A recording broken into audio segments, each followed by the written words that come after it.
which is... Wait, I don't get it. But I thought America was good. And a lot of the information in this video is leading me to feel like American corporations have done a lot of bad.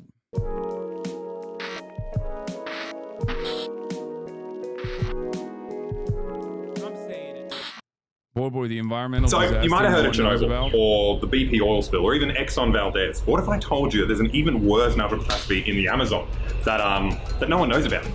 The craziest part is it was done on purpose. Oh, they shot right? And the company that did this can destroy entire communities whenever it wants. It can like lock up anyone who gets in their way. And best of all, with Donziger, they shot this in LA. They don't have to pay tax. Now we're talking about Chevron, and their headquarters are right behind this wall. Right? Now you might think we're here to cause a scene and be really annoying. But there's one thing you should know about us, is that we love power and we love oil. So we're here to get a job. Do we just go out with the... Okay, maybe they didn't shoot this part in LA. I think this is... I suspect that they shot this in... Did they shoot this in Australia? Just oil. Chevron wasn't making this easy. You know, we're just here to get a job, and we quickly realized no one wanted to help us. They just kept sending us back and forth. Would you be able to give them my resume in case they come down? Actually, they are going to take it. I'm not taking it. You don't want to take it?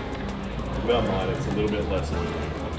It turns out we might have been in the wrong building, but security gave us a pass to go upstairs just to be sure. We don't want to miss out on this job. Yeah, they're not here. They're not here. They're not here. They must have moved out 3 years ago. So what are we doing? I don't know. There were just a bunch of empty offices where Chevron used to be, so we decided to leave and give up on our dreams of working for a big oil company. Hello. I think we got the wrong building. Our big oily dreams were completely shattered, but out of nowhere, a friendly security guard told us where to go. So, it's something doing in the building for about 3 or 4 years. Yeah, I know. It's like Mascot. Oh, thank you. Oh, so there is building. Finding a job isn't easy, you know? Sometimes you make mistakes. You know what they say, the key to any new job is persistence, so we showed up at the new headquarters. I just want to get a job with the oil company. Yeah, we've got our resumes here. As you can see, we're very oily men. Just come out the front for us. Wait, Come out the front. We're going there? No. It's a security risk here. Oh, it's Why? dangerous in there. No, it's just a security risk here. You can't get access to the building. Okay, How do even we- if we're this oily? Yes. Okay. We thought you guys love oil, though. Get a job. Can you guys give our resumes to someone? Yeah, Thank you. Thank you. They are a bit oily. So we can't get a job here? Cool. So we've had some kind of misunderstanding. Chevron doesn't want to hire us today, but also we're also not allowed within 100 meters of Chevron or any of its subsidiaries, which is a bit of an overreaction. Look, I'm not an idiot. Like, I know this looks bad. I understand how it looks, but Chevron, if you're listening, I'm not some kind of like creepy, unhinged stalker that's making videos about you on the internet. No, I'm a normal guy. I'm just a regular, well-adjusted person, and I'd also make an asset to your company. Bro did not get a job at Chevron. He is putting the fries in the bag. Stick to your day job. We just need to, if you let me explain it from the start, you'll understand. So if we go to the beginning, which is, it actually all started pretty much around, where to start? It's wide. Aha! Here, in 1541, when Spanish explorer Francisco de Orellana first set sail down the Amazon River in Ecuador looking for El Dorado, the mythical city of gold. Now, spoiler alert, he did not find a city made of gold, but he did find a lot of rocks made of gold, and silver, and iron, and copper, and slaves, and fruit, and coffee, and slaves. All the Europeans had to do was kill 56 million people, and before you know it, everyone got in line. South America became a never-ending conveyor belt, kind of like this belt grinder here. It just keeps going in circles, loading up stuff on this end and emptying it all in Europe on this end. And that's me. I'm Europe in this analogy. Now, the real-life conveyor belt is even better than this because, you know, unlike a belt grinder, it doesn't hurt your face when you use it. It pretty much just gives you free stuff for like the next 500 years and counting. Like, eventually, Chevron will make really good use of this conveyor belt to like suck all the oil out of South America and, you know, make one of the worst environmental catastrophes we've ever seen. But that's for later in the story. For the first couple of centuries, He chipped his tooth doing that? That's insane, dude. What the f is... God, these guys are so ridiculous. it was primarily used for gold and a couple of other weird things like cigarettes and purple shirts. I don't know, Europeans love that stuff for some reason. But my point is, it's a solid conveyor belt. Even when the South Americans eventually kicked out the Western powers and started ruling themselves, the conveyor belt stayed intact. Over the next 100 years, every now and then they would elect someone who wanted to keep all these profits in South America. But the CIA would just organise a military coup and replace them with a more business-friendly leader, i.e., someone who would make sure Western companies got all the profits. Ecuador is a great example. I mean, look at Jose Maria Velasco Ibarra. I mean, you don't have to look at him. What you need to know is that he got the most votes anyone's ever gotten in Ecuador. He was voted in as president 5 times, but the only problem is he never got to complete a full term in power because every time he got voted in, he'd immediately be kicked out by a military coup and replaced with a pro-US leader. My man started getting used to it, but the final time he got voted in and then immediately kicked out was extra special, since it coincided with the discovery of huge amounts of oil in the Ecuadorian Amazon. Now, Jose wanted to nationalize the oil and have the profits returned to Ecuador instead of going to giant Western oil companies like Chevron. So, obviously, the military did a coup and removed him from power. Now, at the time of the coup, all television stations went off the air.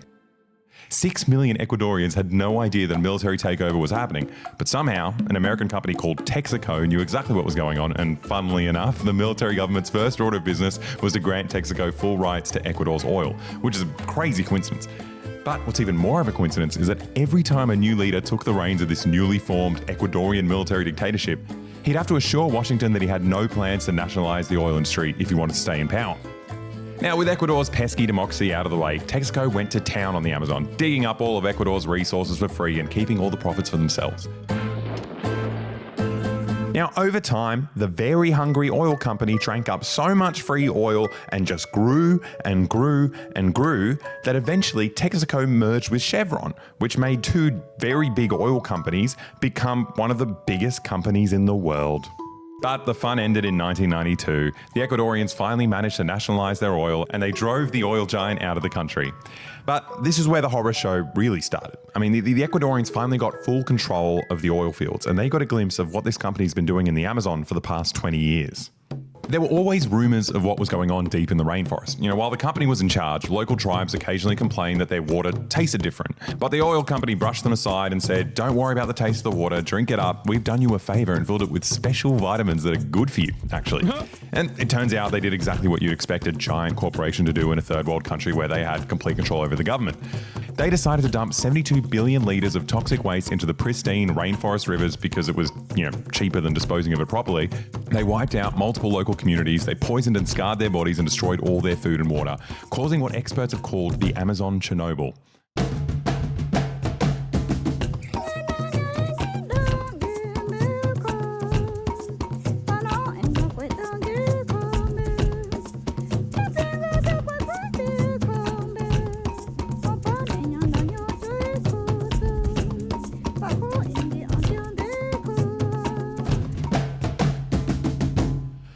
So yeah, it turns out the oil company didn't put vitamins in the water, which is... Wait, I don't get it. But I thought America was good. And a lot of the information in this video is leading me to feel like American corporations have done a lot of bad.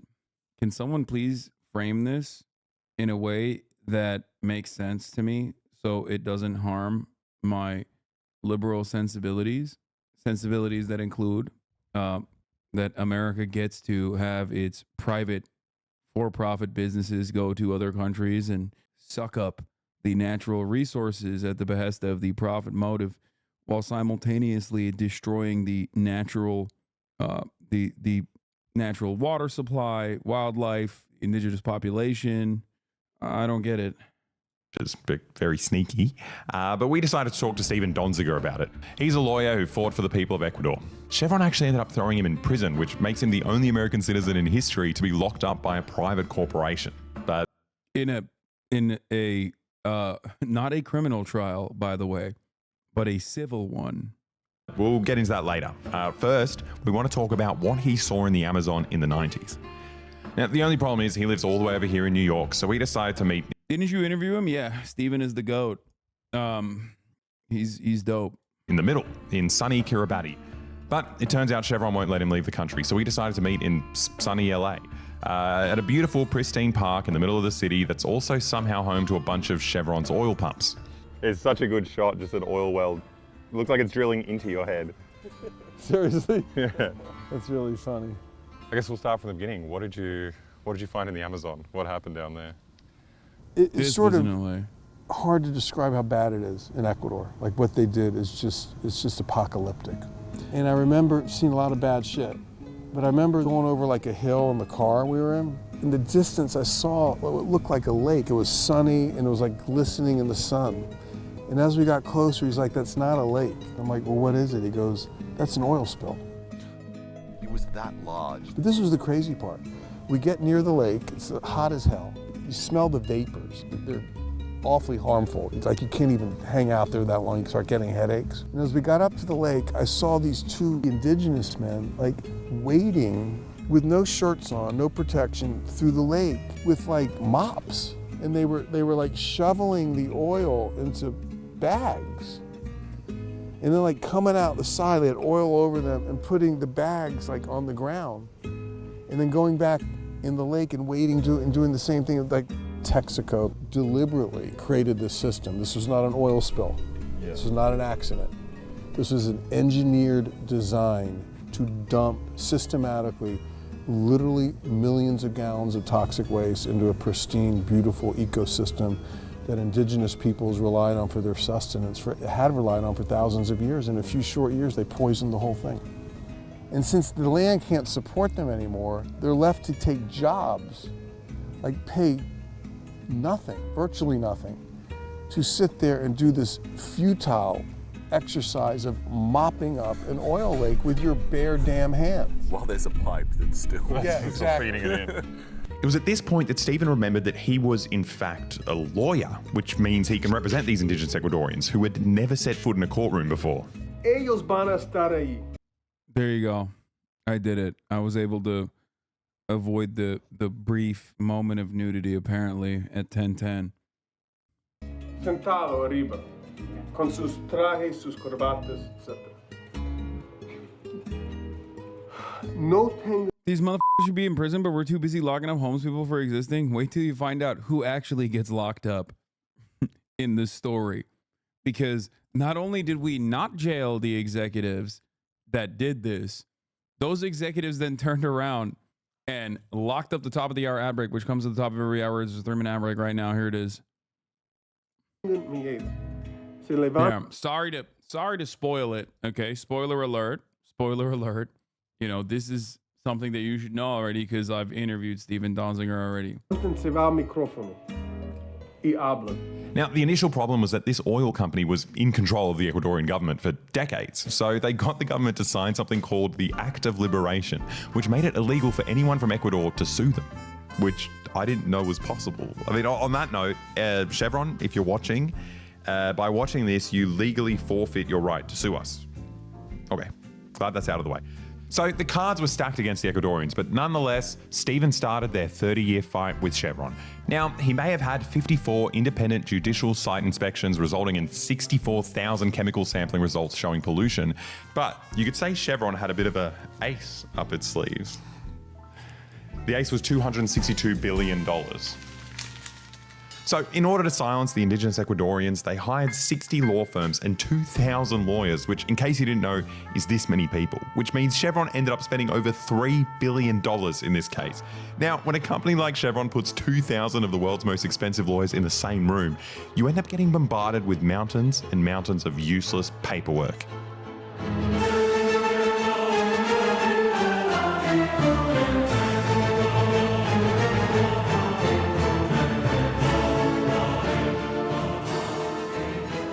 Each page is specifically designed to clog up whatever court has to read them. Every single page needs an answer, and it costs your legal team thousands of dollars to answer them. Their aim is to simply outspend you until you have no choice but to drop the case. Now, Stephen wasn't only running out of money, but the 30,000 Ecuadorians that he was representing were all dying of toxic contamination. So if they stalled for long enough, Stephen wouldn't have any clients left. Now, Stephen's team was trying to sue them in front of a jury in the US. And $3 billion is probably way more than cleanup costs. Yeah, but also down the line. What are you? Hello. Stay down.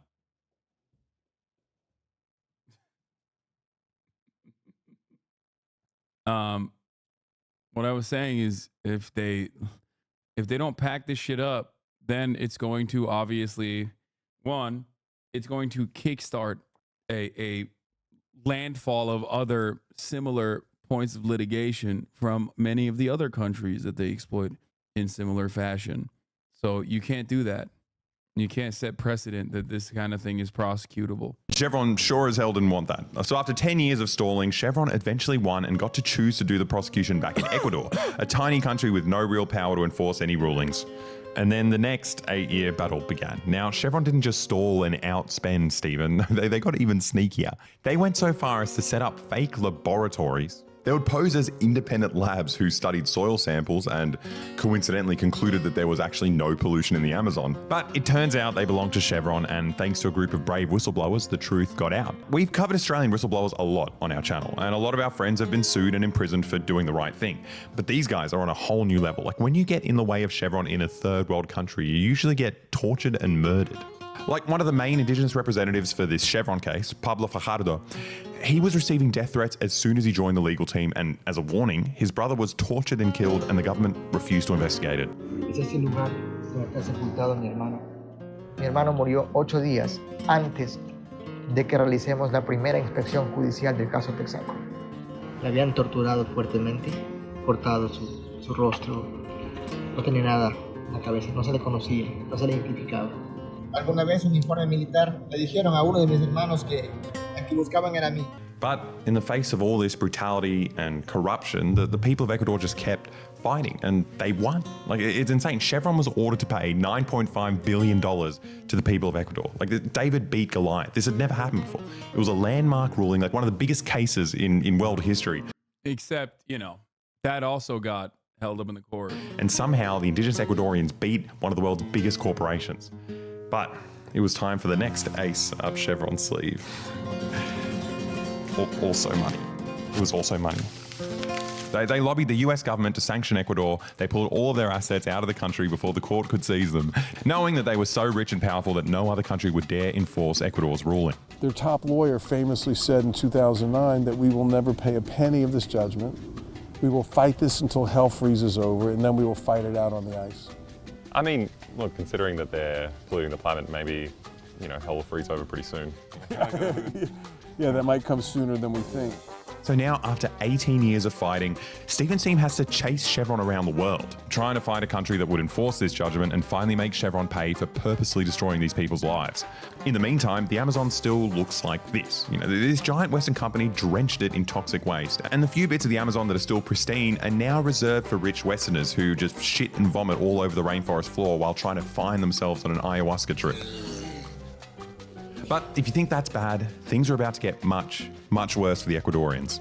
Chevron knew full well that if they ended up paying this judgment, they'd set a precedent, right? Their whole business model, like the way they make insane profits is by just like going into a country, sucking up all their resources for as cheap as possible, and then just dumping the waste wherever they want. And then they leave the local communities to pay the price, right? If Chevron pays $9.5 billion to the Ecuadorians, soon every single community they've destroyed around the world will start asking for money. So they decided to make an example out of Stephen to, you know, scare other lawyers from doing what he's done. So they took him to court in the US and claimed that he had bribed an Ecuadorian judge personally to rule against Chevron. And to prove that, they got this guy called Alberto to kind of stand up in front of the court and just, you know, say that that's what Stephen did. Now, here's the catch. Alberto said that during Stephen's case, and then 3 years later, he admitted under oath to an international tribunal that Chevron paid him more than $1 million to lie about Stephen, which is insane. But the crazy part isn't the $1 million lie. It's the fact that it took 50 days to coach this man on how to present fake testimony, which, you know, I know there are so many wild parts of this case, but 50 days, like paying the world's most expensive lawyers for 50 days just to teach this guy how to recite a lie. I mean, is he an idiot? Like, how does it take him 50 days to learn how to lie? Like, I swear it should take a day. Like, in fact, I've hired an Ecuadorian man to prove how easy it is. And to replicate the stress of a courtroom, I've also taken his clothes off. Esteban gave me lots of money. He is very, very bad man. Also, Chevron is very good company. Brillante, Diego. Eres muy talentoso. No jodas, solo 15 minutos. Diego, venga. Eres muy talentoso. Bravo, Diego. Bravo. But anyway, Alberto told his $1 million lie and tricked a jury into ruling against Stephen. Well, actually, no, it wasn't a jury. It was all decided by this one guy, Judge Louis A. Kaplan, who's coincidentally funded by Chevron, but that's for later in the story. For now, Alberto is kicking back in California, receiving a lifetime salary from Chevron, and Stephen found himself in a whole lot of legal trouble. He got his law license revoked. Like, they froze his bank accounts and they took his apartment. Like, they literally took the clothes off his back and probably like the pants off his legs. Also maybe his underpants off his penis or something. And so Chevron wasn't done. So they got old mate Judge Louis A. Kaplan to take another crack at him. And just on a side note, why does he look like that? Like, why does every single ghoul who sells their soul to a big corporation end up looking like this? What's going on? Like, I don't understand. Is this what happens when you make a deal with the devil? It's hideous. Anyway, so Judge A. Kaplan, Big Louis, he wants to confiscate Stephen's laptop and phone, which Stephen obviously appealed because of, lawyer-client confidentiality, but also ethically. The last thing you want is to give Chevron a list of every single Ecuadorian who stood up to them and exactly what they said. So while Stephen was appealing it, the judge went to the US government and said, look, this guy's disobeying court orders. You need to prosecute him for contempt of court. Can't what Chevron be doing considered economic and chemical warfare in any way? If so, take it to the international courts. What are you talking about? Who's going to prosecute Chevron, brother?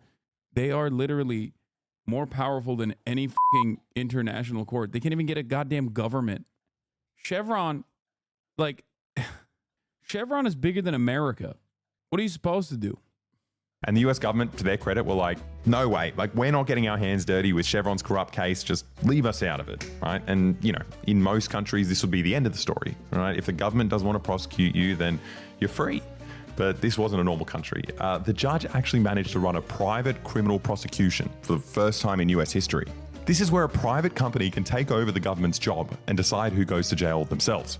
So essentially, if you're rich enough to pay for a court... This is after there was no criminal prosecution.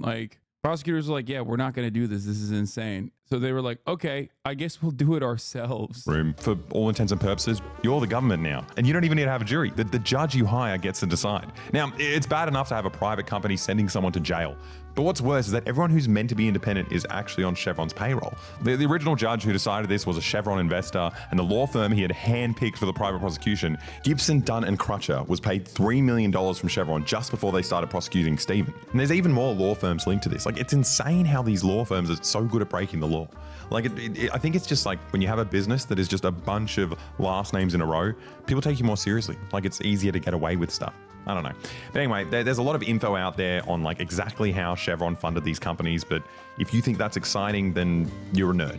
Most people don't want to hear about that. But if you're interested, it's all in the video description. But in short, the government gave prosecutorial power to a private company, Chevron, which now can decide who they want to put in jail. And they can use that against Stephen. And while they're deciding on this, Stephen's, locked in his house with no money. He put an ankle bracelet on me, and I couldn't leave my apartment. Couldn't go to dinner, couldn't hang with my son, couldn't go to games. And I remember a good friend of mine came over. I'd been on house arrest for a month. She's like, when you reach 100 days, we should do a press release. She tells me this. I'm thinking to myself, are you f***ing crazy? This isn't gonna last 100 days. 100 days came, she was right, she knew something. 200 days came. Being under house arrest for, 1,000 days? How long were you?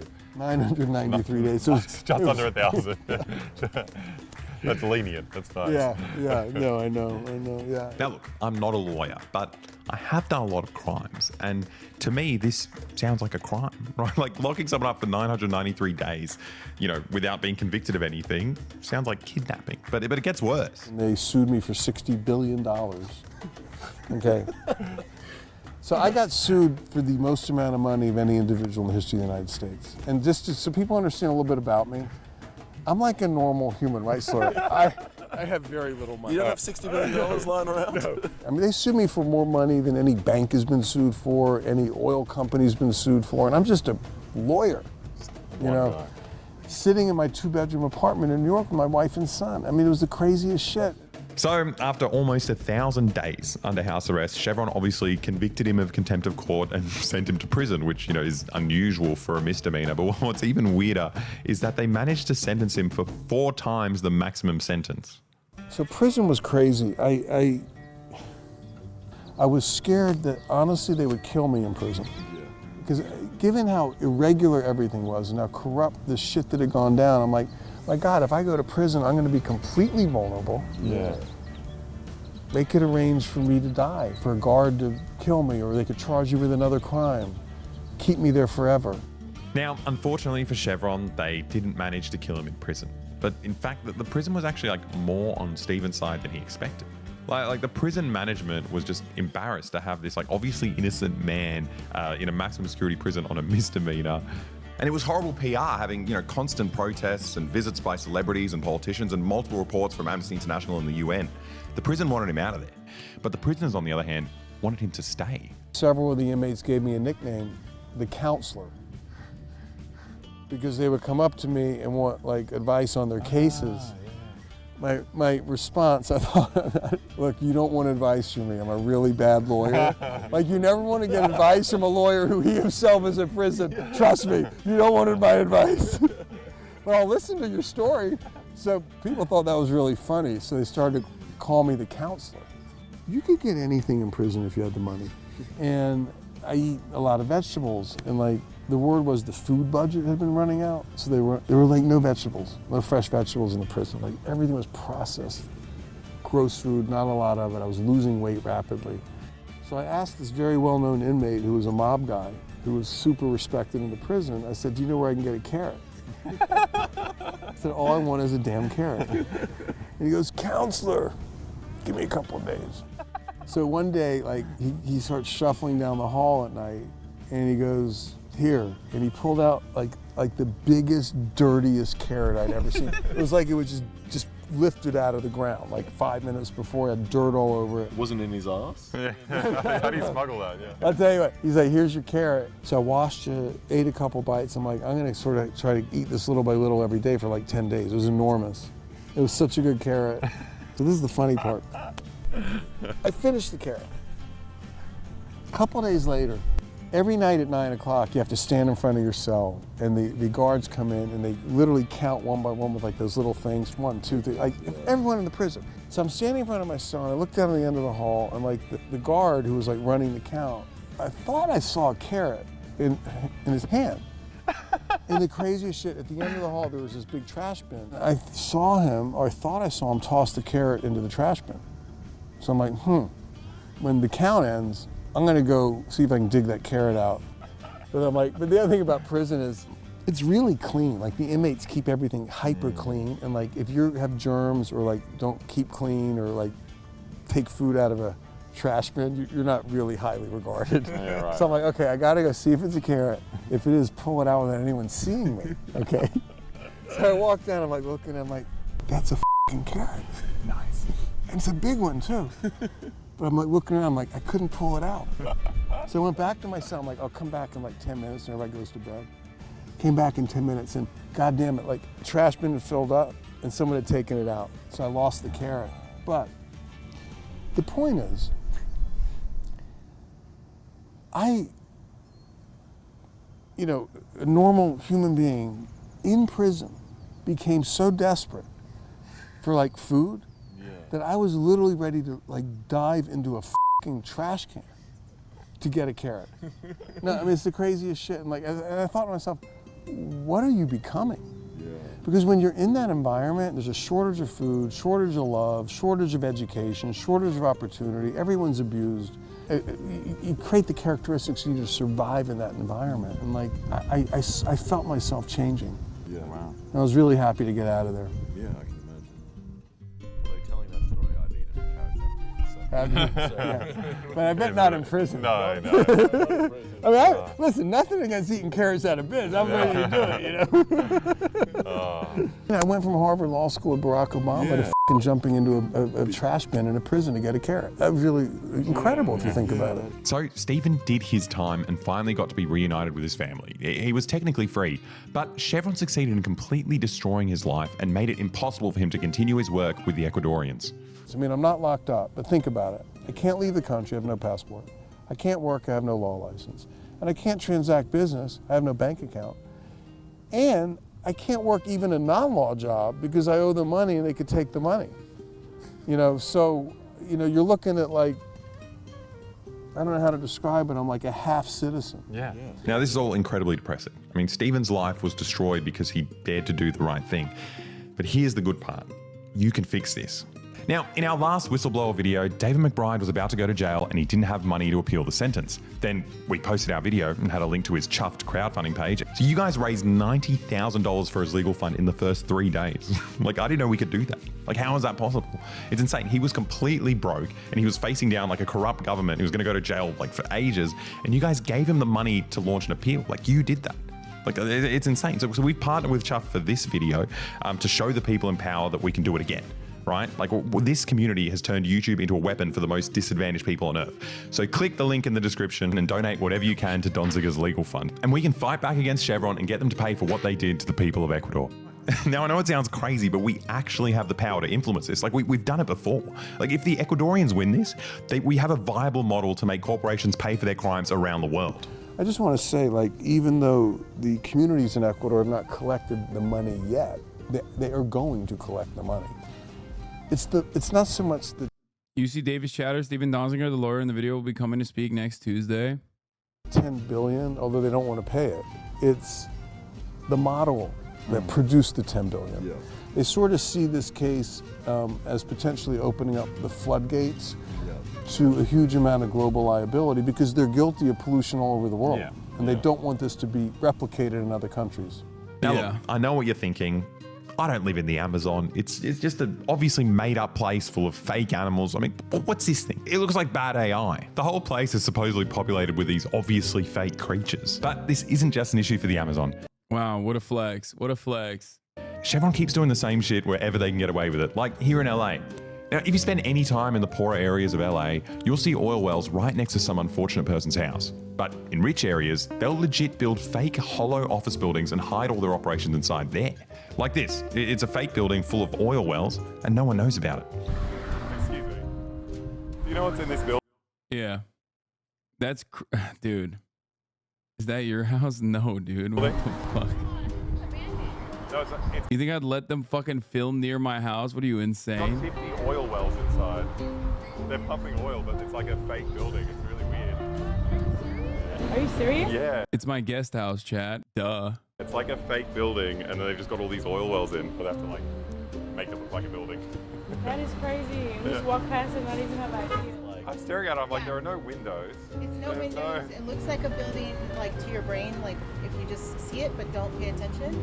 Then when you look really. That's my house. That's my... This right here is literally my building. Like, I own it. Look, there's no windows, there's no doors, there's nothing. So I think it's It's really funny, it doesn't say it's an oil well. It just says natural resources, but all it says is no smoking. I wonder what's going on. something's going on now because look at you. Yeah, where What's it says. going on? There's like 50 oil wells in there, but it looks like a normal building. You know, Only I think the building's Chevron. just like a shell. We heard about it. We just want to see it. Yeah, Do you think most people know what's in there? These fake buildings are everywhere in Beverly Hills. They even have an oil pump hidden in a high school, which they call the Tower of Hope, which is hilarious because, like, what's a Tower of Hope? Like, what is this thing? Like, well, why is it making noises? Why does my head hurt when I stand near it? I mean, people only realized it was an oil pump when it randomly caught fire. Now, while living next to an operational oil well is, catastrophic for your health, the bigger issue is that, just like in the Amazon, the government is so corrupted by oil money that they let Chevron do whatever they want. Once they suck up as much oil as they like, they just disappear and leave these open, toxic holes there. Because, it's cheaper than actually closing the well. And these abandoned wells are all over the city. Usually what happens is your family will be breathing this stuff in every day, your 9-year-old daughter will start getting random nosebleeds or something, and eventually she'll lose the ability to walk. But that's only if you're lucky. If you're unlucky, toxic sludge will literally burst out of these abandoned wells and destroy your home. And you'll be in the same position as the indigenous Ecuadorians. The companies responsible will never compensate you, and they'll send you to jail themselves without a jury if you try to get your money. Now, Chevron's playbook is the same all over the world. Like, this is a global issue. It affects everyone, right? And we haven't even spoken about climate change and the fact that burning these fossil fuels is like cooking our planet in the long term. We're talking about Chevron f***ing our planet in the short term. Like, these companies, they come in, they take all our stuff for free, they don't pay any tax, and they just... Okay, but have you considered that an executive is making a tidy profit? But what about the dividends? These f***ing commies, dude. Never even once considering marginally increasing shareholder value. Think of the shareholders. Yeah, you won't. You won't. Dump toxic waste wherever they want because our governments are too scared to like enforce any rules. But the good news is that Chevron is scared of us. They're scared of vulnerable communities getting together and getting organized. They're scared of, lawyers who represent them, and they're scared of us, the people who support them. So click the link in the description and make Chevron pay. Also, if the oil wasn't pumped out, it could ignite. Very dangerous. They're doing us a favor. Yes. if you want to help fund more videos like this, please go to the Boy Patreon. You get a full video every month and access to the Discord community where you can chat with the boys and have a say in their future videos. By the way, since the video came out, they've raised our over $100,000. Here's the link: chuff.org/campaign/free-donzinger/BB boy. Here it is. There you go. Videos. Energy firms face legal threat over Israeli license to drill gas off Gaza. I bet it feels good as fuck for the oil to be sucked out of the earth like that. I'm glad to suffer endlessly and have the entire future destroyed in flames just so the oil gets to feel like that once. Yeah, me too. Bro, chat already broke the link. Jesus Christ, chat. How? God damn it. Okay, well, revisit the fucking link after, okay? Revisit the link after the stream. Bookmark it for later. Yeah, y'all broke it. Look at this shit, dude. Look at this fucking shit. God damn it. Wishing I got sucked by big oil. Yeah, me too. Just, it feels good as fuck for Mother Earth getting her pussy ate like that. Anyway, great video from the boys. We got the, yeah, I actually DDoSed I just DDoSed the fucking link because I'm in the pocket of Chevron. Chevron exec ran a skit with a class of mine in college in 2009. They had the class split into teams. Locals, including the politicians, media, 2 oil companies, 1 Western, 1 Eastern Russia. They were literally getting us to run an experiment and do research on overcoming local pushback. The fuck? Y'all know I'm in the pocket of big oil.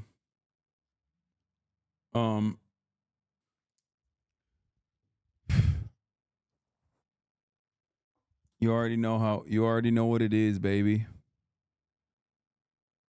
You already know. Anyway, that's all for me for today. I'm fucking tired.